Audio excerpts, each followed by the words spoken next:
ना करो, खुशगुमान मत रहो, गलत फहमियों में मत रहो। ये देख मेरे भाई, इस वक्त पर बदहजमी मना है। जो खाने को दिया जाए चुपचाप खा लो, और अच्छा हो या बुरा, कड़वा हो या मीठा, दोनों सूरतों में तारीफ करो, खुश रहो, एंजॉय करो। अब हम मजीद कर्ज के ऊपर मईशत को चला नहीं सकते। ना गैस है, ना बिजली है, ना पानी है। ये लाइंस एरिया की कहानी। मैं इस वक्त लाइंस एरिया में मौजूद हूँ और यहाँ पर गुज़िश्ता 1 साल से गैस नहीं आ रही। इलाका मकीन यहाँ पर लकड़ियाँ काट कर गुजारा करने पर मजबूर है। देखो, ये चीज कोई ढकी छुपी नहीं कि पाकिस्तान की मईशत इस वक्त डोलड्रम्स में है। IMF की शराइत पर निगरान हुकूमत और इदारों की जानिब से किए जाने वाले इकदामात से बैसाखियों पर चलने वाली मईशत लग रहा ये है कि बतदरीज वो बेहतरी की जानिब गामजन है, लेकिन ये कहना भी दुरुस्त है कि फिलहाल वेंटिलेटर पर है। बात यह है कि इन अरब ममालिक के साथ अच्छे ताल्लुकात रखोगे, नोटू की भरमार, बारिश, लेकिन ये नाक पर मक्खी नहीं बैठने देते। हमने पिछली दफा करी बदमाशी। हमने एक दौर में 2014 में एक बड़ी ही अजीब किस्म की हरकत की और हर इंतहा को पार कर दिया।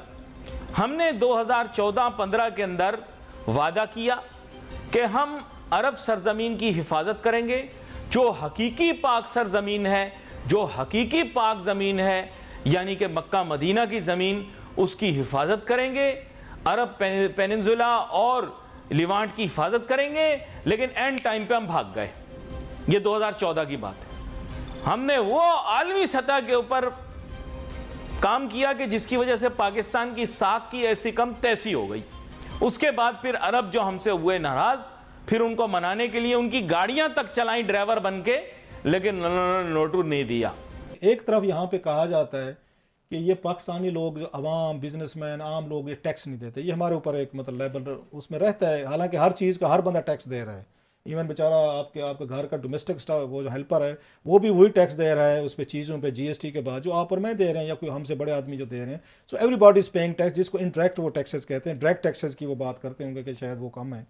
अब ये देखें, ये पैसा जा किधर रहा है। मतलब आई वाज शॉक्ड। मेरे लिए ये चीज़ें, इससे पहले हमने देखा LNG के मुआहदे हुए, ये जो फॉल्टी हुए थे, और बहुत उसको शायद खकाना बासी सब आज तो बड़े बैठ के भाई संभालो नहीं जाते, लोग भूल जाते हैं 2014-15 में जिन्होंने जो फ्लोटिंग टर्मिनल बनवाए थे वहाँ पे, उसके लिए ये जो आनी थी गैस आनी थी वहाँ पे, जो LNG आनी थी, उसके उन्होंने मुआहदे किए थे। 2 को $5 लाख हम देंगे रोजाना के। आज तक वो $5 लाख ले रहे हैं।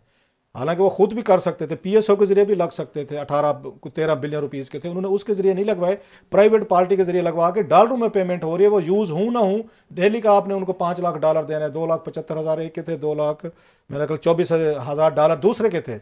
आज एक नई चीज सामने आई है। अब देखें, वो भी दे रहे हैं, दुनिया भर से कर्जे ले रहे हैं आपके। डेली का $5 लाख आप भी दे रहे हैं। 15 साल के मुआहदे हैं। 2014 मेरा ख्याल 2000 कब तक जाएगा, 5 साल मजीद उनके रहते हैं। आपको पता है, पहले फिलिस्तीन के अंदर पटाखा भी बजता था तो हमारी पूरी कौम जुमे की नमाज के बाद निकल आती थी। अब खामोशी, सन्नाटा, हू का आलम। इनाम मिलेगा, जरूर इनाम मिलेगा। गलत हो गया कुछ, सही करो इसे। ये कुछ मुझे तज्जुब होता है कि इंटरम कैबिनेट जो है, जिस एंथुसियाज्म से MOU साइन कर रही है और प्राइवेटाइजेशन की बातें कर रही है, और जबकि उनकी अपनी लाइफ जो है पावर के अंदर 10 हफ्ते रह गई है, तो वो मुझे कुछ बात बनती दिखती नहीं। क्योंकि इन्वेस्टर मुझे कॉल करते हैं और वो पूछते हैं कि ये लोग तो 10 हफ्ते में चले जाएंगे, लेकिन ये इतने जो साइन करते फिर रहे हैं चीजें, इसका क्या मतलब है। देखिए, इस वक्त गल्फ के ममालिक जो हैं, वो अपनी इन्वेस्टमेंट, जो उनके रिजर्व्स होते हैं, उस पर रिटर्न को बढ़ाने के लिए और रिस्क घटाने के लिए खित्ते में पैसा डालने पे तैयार है। लेकिन ना तो वो पैसा मुल्क की मईशत को डेवलप करने के लिए है, ना वो पैसा गरीब को रोजगार देने के लिए है। वो पैसा बेसिकली जहां अच्छा रिटर्न मिलता है कंपनियों में, वो वहां जाने के लिए उन्होंने बनाया है। गुज़िश्ता दिनों मैंने एक अखबार, बल्कि एक नहीं बहुत सारे अखबारात की सुर्खियां देखी। जैसे आप ये भी देख रहे हैं कि काबीना ने कुवैत से $10 अरब की सरमायाकारी की मंजूरी दे दी। وہ میں سوچتا رہا کہ پاکستان کوئی جرمنی ہے یا امریکہ بن گیا ہے کہ اس کی کابینہ غور کر رہی ہے، یا چین کی حکومت پولیٹ بیورو نے یہ فیصلہ کر لیا ہے کہ ہاں فلاں ملک کو ہم اپنے ہاں سرمایہ کاری کرنے دیں گے. تو بڑی ایک شش و پنج کی صورت حال ہے کہ آس پاس آپ دیکھیں حالات کچھ اور نظر آتے ہیں، لیکن یہاں پہ جناب ہماری نگران کابینہ ہے وہ $10 ارب ایک طرف، اور پھر متحدہ عرب امارات سے بھی ہم سن رہے ہیں کہ کئی ارب ڈالر بڑے جلدی اس کی سرمایہ کاری ہونے والی ہے. تو اسی لیے ہم نے سوچا کہ اس موضوع کے ایکسپرٹ ہیں، اسپیشلسٹ ہیں ہارون شریف صاحب. آپ نے پہلے بھی ان کے ساتھ ہماری گفتگو سنی ہوگی. تو ہارون شریف صاحب بہت بہت شکریہ، آپ نے ہمارے لیے وقت نکالا. السلام علیکم. وعلیکم السلام. تو جناب میں بھی وہی ذکر کر رہا تھا کہ یہاں پہ سرمایہ کاری کی برسات ہونے والی ہے. جیسے کبھی فیصل وافدہ نے کہا تھا کہ نوکریوں کی بارش ہونے والی ہے.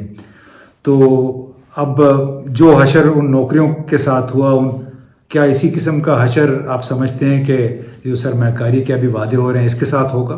دیکھیں، بات سمجھنے کی بڑی سادہ سی ہے کہ اب ہم مزید قرض کے اوپر معیشت کو چلا نہیں سکتے، لیکن یہ جو سرمایہ کاری کی بات ہو رہی ہے خاص طور پہ گلف کے ممالک سے، اس سرمایہ کاری کی نیچر کی ہماری کابینہ کو بھی اور ہماری انٹرم گورنمنٹ کو بھی بہت کم سمجھ ہے. یہ جو آپ بیانات دیکھتے ہیں کہ MOU سائن ہو گئے یا ہماری کابینہ نے منظوری دے دی کہ آپ اس ملک سے پیسہ لے لیں، یہ دنیا اب اس طرح نہیں چلتی ہے.